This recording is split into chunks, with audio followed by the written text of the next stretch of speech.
And I was born in 1955, believe it or not.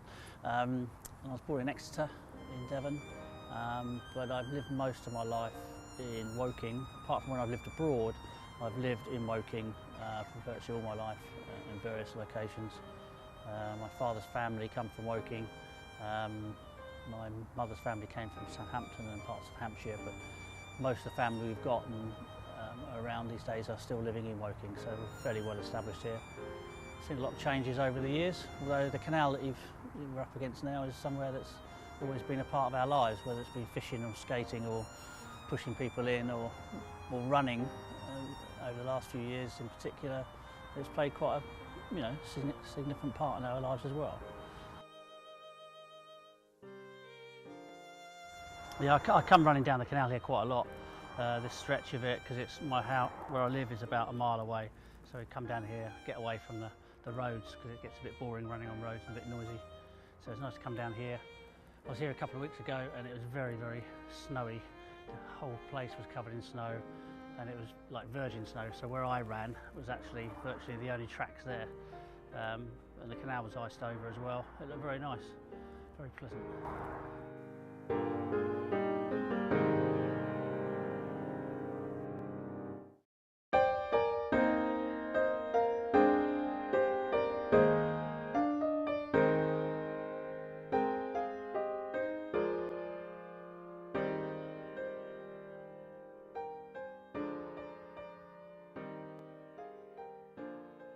One of the things we provide here for people when they come in to make inquiries is this sort of information showing what happens here.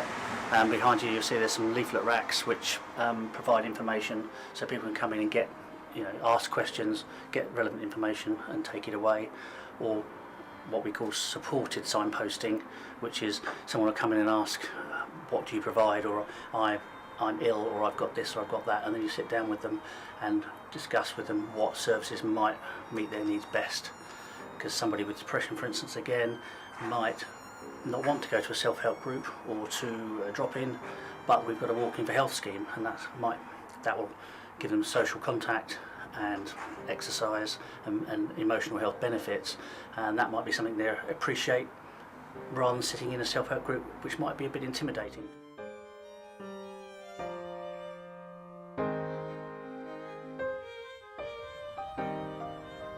The reason I was born in Exeter was that my parents went down there shortly after they got married for a couple of years, but then came back to Woking to live when I was about 3, I think it was, when my sister was born. But when we were living in Woking then, when I was 4 and a half, just about to start infant school, my father died of a cerebral hemorrhage, literally just died overnight without any warning. Then after that we were moved to another place in Woking. I think at the time, we were in a council home, I can't remember, so I wasn't very aware of that sort of thing then. And we moved to another place in Woking, and my mother brought us up until I was about 10, I think it was, when she remarried.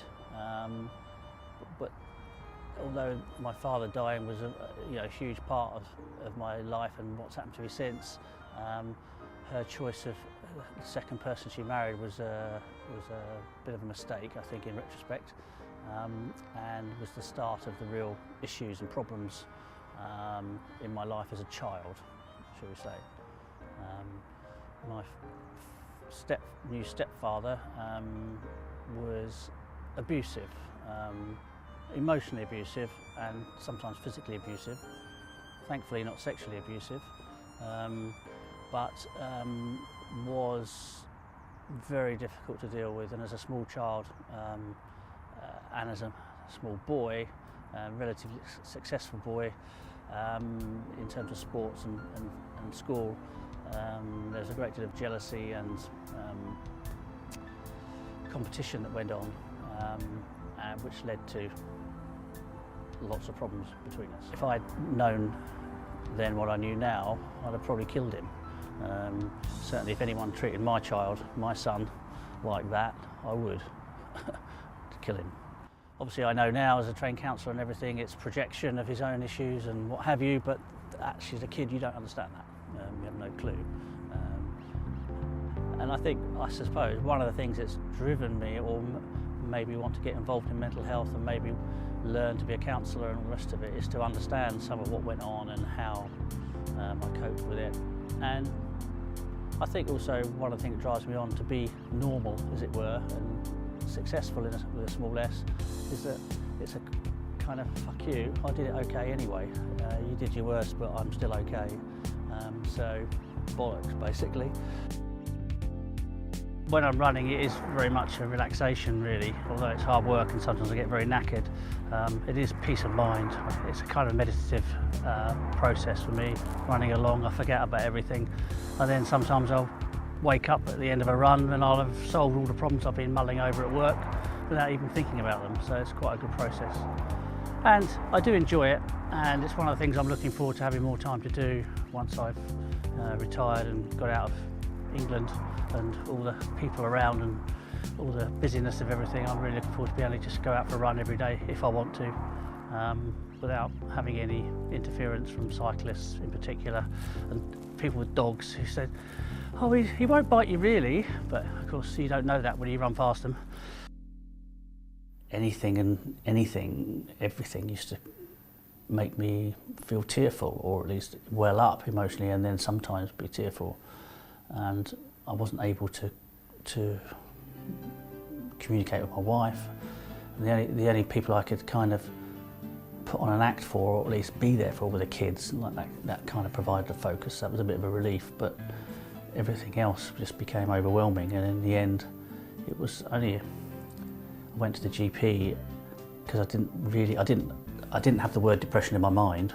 It was just there was something wrong and I didn't know what it was about. So I went to the GP, and then when she said the word depression and then explained a little bit about it, it just became absolutely clear and flooded in really. And in some ways that actually sort of opened the sluice gates, and it's like everything just came in, and after that it was really difficult because I just went downhill very, very rapidly. I wasn't able to work, wasn't able to sleep, certainly wasn't able to be in a relationship with my ex-wife, and it was a complete nightmare. I spent all day just lying on the couch, thinking about what I cannot remember, but that's just what it was. And it got worse and worse, and I felt suicidal, couldn't think of anything except in a negative sense, and eventually I went back to the GP again, and I just got put in the Priory basically. Because I became depressed and had that time off, what I became aware of was when I was trying to seek help, when I went to see a GP with depression, I didn't know what the hell it was, or I didn't understand anything about it. But although my GP gave me quite a bit of support on a one-to-one level, there was nothing in the local area that would support people with depression. And the more I got to know, the more people I realised had depression and were suffering because of it. And there was nothing in the area, so I contacted one of the national charities about depression, and we started a self-help group in my own house, a monthly group, which then became a weekly group. And it literally was the only thing in Woking and sort of beyond, really. And it was that, being aware of nice people who've, all sorts of range of people who have depression and don't really have any support, but value being in a group with other people who understand how they're feeling. They've actually been through similar things. And so if you say something about it, how crap it is, blah, blah, blah, they will understand what's causing that.